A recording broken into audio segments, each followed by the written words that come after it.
What if I told you that some of the most important UX decisions today don't even involve screens? Do you struggle to comprehend industry jargons as an early career, product or UX designer? If so, don't worry, you're exactly who this series was made for. I've compiled a full A to Z guide to product design terms to help you understand and use them confidently in your communication so as to set clear expectation and show your value as a designer. So far, we've covered letters A through U, and today we are on letter V. And our word for today is, drumroll, voice UI. Now, chances are that you've been hearing a lot of buzzwords lately. AI, conversational interfaces, multimodal experiences, voice, and voice UI. Voice UI is one of those topics that sound futuristic but also confusing. Like, is this actually UX? Is it something that I need to learn? And how does designing for voice even work when there's no screen? In this video, I'm going to break voice UI down clearly, practically, and from a product designer's perspective. By the end of this video, you will understand what voice UI actually is, how voice UX is different from traditional screen-based UX, the core principles of good voice design, and whether learning voice UI actually matters for your career. Let's start simple. What is voice UX? Voice UI, or voice user interface, is an interface where users interact with a system using spoken language instead of taps, clicks, or swipes. It focuses on how users interact with digital products through speech, creating voice-driven experiences that feel natural, flexible, and forgiving of real human behavior. Think, "Hey Siri," or "Alexa, set a timer." "Okay Google, what's the weather?" But here's the key thing designers often miss. Voice UI is not about the voice itself, it's about conversation. When people speak to a product, they're not just navigating menus, they are forming expectations based on human conversation.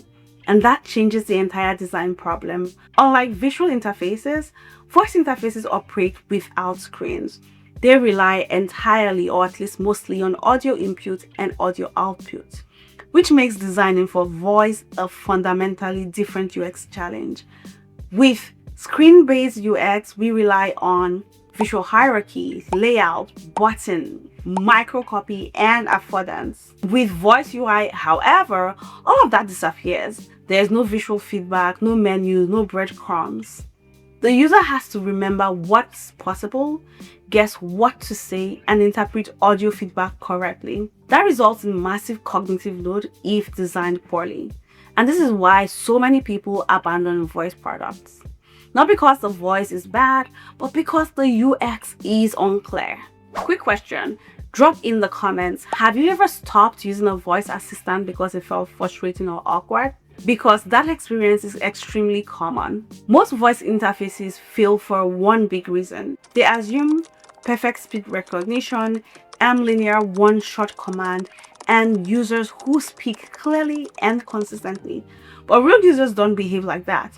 People hesitate, they interrupt themselves, they change their minds mid-sentence, they mispronounce words. I do that a lot. They phrase the same intent in dozens of different ways. Yes, many teams design voice as speech-enabled version of a visual interface, basically replacing buttons with commands. That approach ignores the unique constraint of voice interaction. The result is that users must memorize artificial command structures. Errors feel confusing or embarrassing. Recovery paths are unclear or even non-existent, and users abandon voice features and revert back to screens. Poor voice UI design compounds frustration with every failed interaction, leading to low adoption, reduced trust, and a competitive disadvantage. So what is voice UI design really? Voice UI design is the practice of creating conversational interfaces that work under real-world conditions. It accounts for varied speech patterns, ambiguity and context loss, recognition errors, and audio-only feedback constraints.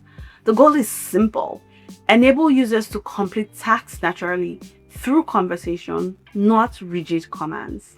When voice interfaces are designed around human conversation, not system limitations, the experience changes completely. Now, let's talk about the core principles of good voice UI design. First, clarity over cleverness.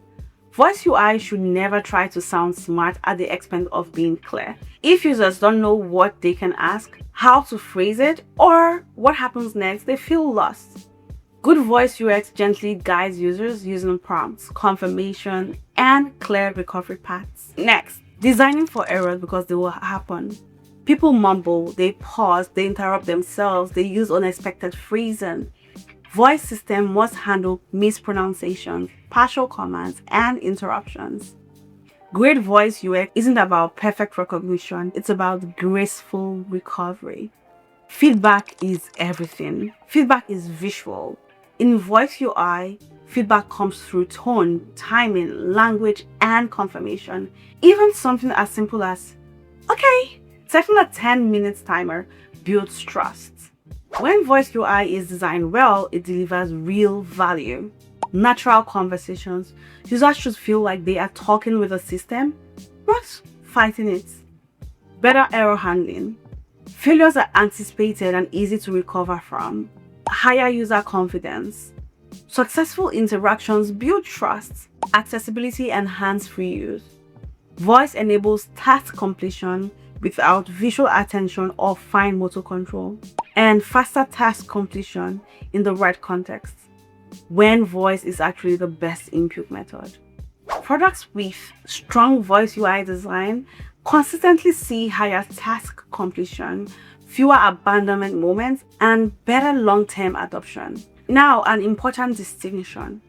Voice UI is the input and output method, speaking and listening. Conversational UX is a design of the dialogue itself. You can design conversational UX in chatbots, onboarding flows, and AI tools. Voice is just one channel for conversation. So if you already understand conversational UX principles, you're not starting from zero. You are building on what you already know. Quick pause.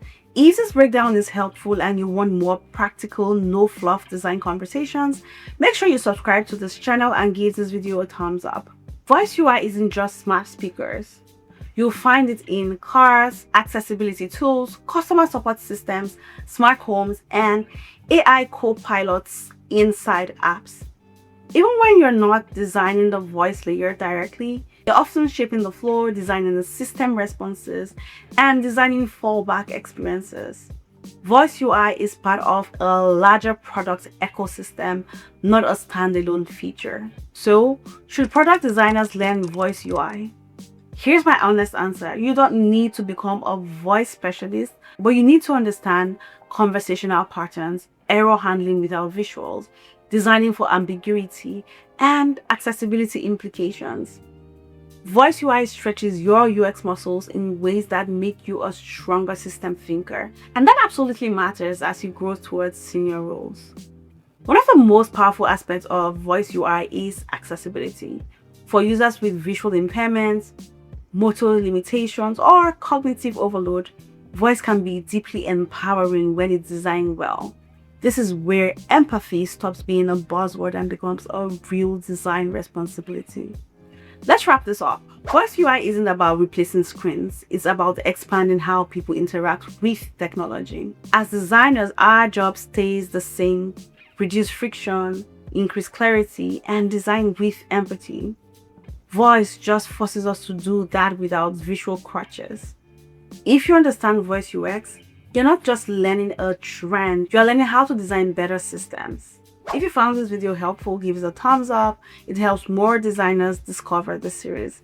And if you're new here, subscribe so you don't miss the next letter in the A to Z of product design. Thanks for watching, and I'll see you in the next video. Bye bye.